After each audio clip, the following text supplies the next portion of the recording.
Hi everybody, my name is John Cadieux. I'm a USMEF Global Beef Ambassador, and this is the Beef in Brief. Let's go! Hi everybody, welcome to the next episode of the Beef in Brief. How to cook a steak in less than 3 minutes. We give you all the tips and tricks you need to make a perfect steak every single time. Today's episode is the boneless ribeye, one of my favorite cuts of meat. We have a couple of different versions of it. Same steak, just look at that. One big fat steak for the whole family, or one steak just for you on a Friday night. Doesn't matter how you do it with lots of flavor and lots of love. That's what's really important. Sitting around the table with your family, with your loved ones, and making the best steak you can possibly do. We're gonna stick a probe in there. We have probes that we can put in there. There's all kinds of different ones you can put in there, and that'll tell you the exact temperature of what you want. For a great steak like this, a big fat one, it works really well. For a small steak like this, it's a little bit more delicate. It takes a little bit more practice, but I'm gonna show you a little tip a little bit later on how to get this perfect every single time. Now, when I cook a steak this big, I always take it out of the fridge for about an hour, because if you cook a steak like this with a probe in it right from the fridge, all your internal temperature, that temperature right inside the beef will be very cold. So you'll end up burning it on the outside to try and get that temperature on the inside warmed up. But we take that out of the fridge for about an hour, leave it out in the kitchen at room temperature. Don't leave it outside, don't leave it uncovered. Put a little bit of piece of paper on it, a little bit of foil. Just leave it outside for about 45 minutes to an hour. Let it warm up to make it easier to cook for you. The smaller steak, definitely, you can go right from the fridge, give it 3 or 4 minutes, because we want to keep lots of that golden color, that beautiful red color on the inside, and make sure that if it's a little bit cooler. We spent a lot of time, and we spent time and energy trying to get all this beautiful marbling and all that flavor from all that grass, all that alfalfa, all that wheat, that corn, that barley, all of these great high carbohydrates, high amino acids to make all this a beautiful piece of meat. So I don't add a lot of seasonings to my meat, not in this case anyway, because the beef has so much flavor. All we need for this is a little bit of oil, neutral oil, not olive oil. We're not cooking Italian food today. Just a really clean oil, and then just a good little rub down on that, and lots of good salt. That's what we want. Now, people think, oh, that's a lot of salt, but most of the salt will actually come off on the barbecue, so I'm not too worried about it.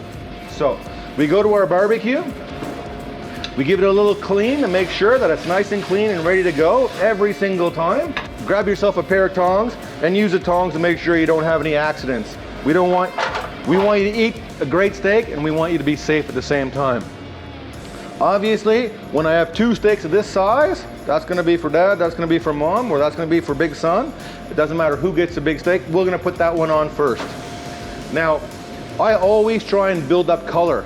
I don't go for the lines on steak. I want what's called GBD, golden brown and delicious, because I want all that beautiful carbohydrates, all those amino acids to caramelize on the outside. I use high heat to make sure that I get that colorization, and that's what we're after all the time. And I'm a flipper. That's what I do. I flip my steaks because I want to drive all those amazing juices right in the middle of the steak, so I have a really juicy product. If you only go on one side and you're always worrying about it, I saw one time someone said, wait till you see juices on the top of your steak and then turn it over. The juice is out of the steak, what's the point? Keep those juices inside, keep that steak moving. If you're using gas, if you're using charcoal, if you're using a pan at home, the method and the idea behind it is always going to be building up that crust. That's what makes it amazing. That's what gives us our real flavor. Now, sometimes when I'm cooking outside of my barbecue, I'm sitting around my friends and family. I'm a caveman. I love roasting meat on the open fire. That's when I'm at my happiest. I'm also happiest when I'm around with my friends. I'm sharing a beer or a glass of wine, but when I have my beer can, now if I close this barbecue, it's almost like cooking in an oven. I don't want to do that because I'm using gas, I'm using fire, I'm using a really amazing thing. So what I do is I use my empty beer can. We always have a few. And we put it right in the corner. And that way it gives me a little air gap to make sure that I don't poach my steaks, I don't bake my steaks. I'm still grilling my steaks, but I'm keeping that temperature, which is really, really important. That's what's always, always critical. Temperature of your grill. Now I'm gonna put on my smaller steak, and I'm gonna keep that moving as well too. Moving, moving, moving, and making sure that I have a really, really amazing product. You see me fiddling around with these controls, I'm listening to the sizzle. They don't call me the Thriller on the Grilla for nothing. I listen, I pay attention. I'm one with my grill. This is what we do. We really pay attention, because I don't walk away from my grill, because first of all, it's very, very dangerous. There's lots of fat in the steak, so you can get lots of fire, so you're always careful. And you know what? It's a lot of fun hanging around at the steak. It's sort of, like I said, I love being around the fire with my friends and my family. Now, with the small steak, we talked about it, it's very hard to use a probe. So we use a little technique. It's a little chef's secret. We open our hand up and we go like that. That meaty part of your hand right there, that's what we call rare. Then we touch our finger, the first finger, we get that medium rare. Then we go to the middle finger. I'm not giving it to you, I'm giving it to the steak. Medium well, and our pinky finger, because you're stretching that muscle, you're putting that together, that's your meat, that's your well done steak right there. The muscle is super tight.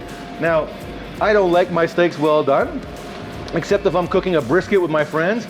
12 hours, big, beautiful brisket, nice and slow. That's gonna be well done, but that's what I'm after. Now what I'm after is about a medium rare medium. In temperature, I'm looking at about 48, 52 degrees Celsius.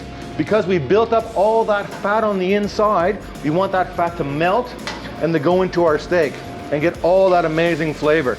Now you can see it already. We've got these lines now, and we're getting some really, really amazing flavor off this steak. That's what we're after, golden brown and delicious. It's really, really critical. I'm less about the lines on the steak, I'm more about the color on the outside. With a big steak like this, you can even put it on its side. Build up the color all the way around. You know, just keep it cooking all the way around and build up as much color as you can. And you'll find that steak comes out absolutely delicious. It makes a really, really big difference when you're going for color, you're going for flavor. When you're cooking with a little bit of love, it makes a big, big difference. When these are done, we're gonna let her rest for about 5 to 7 minutes, just to let that, again, I'm listening. Close the grill, it said, so I'm closing my grill. But those juices now, they've been driven in the middle, and by resting that, we want that juice to just go right and mingle on the inside of the beef and make sure that it's all nice and evenly cooked all the way through. By flipping it, we also improve the actual consistency of the cooking to make sure that it's cooked all the way through at the right doneness. And again, that doneness is up to you. Don't let anyone tell you how to cook your steak. You cook the steak how you want it to. We'd be very, very happy if you bought a great US steak, because we put a lot of time and energy into that. The US Beef Checkoff has moved it, and we try and make it as good as we possibly can to make sure that the product is amazing for all of us. But look at that color now. You've got really, really amazing color. And at the end of the day, if I put my beer can this way, we get a little beer flavor in there as well. That's not gonna hurt either. It's only gonna be a tiny little bit, but hey, we're having fun, we're around the barbecue. It's all about enjoying what you do and having a great steak. We're gonna come back and we're gonna see this rested, and it's gonna be really, really fantastic. Now everybody, it's been about 6 minutes for the big one. It's been about 5 minutes for the little one. We let that rest. We let all those juices go back into our steak. All we need now is a little bit of butter. A little bit of love, a little bit of butter. And we put that on top, just to where, look at that beautiful glaze. Really fantastic. Now, here's a little trick for you guys. Here's the core of the ribeye, the heart of the ribeye. There's our rib cap. Again, the rib cap will always be a little bit more cooked because it's on the outside. So that's my favorite part. So when we cut it up, we always take a little taste to make sure we get the best part.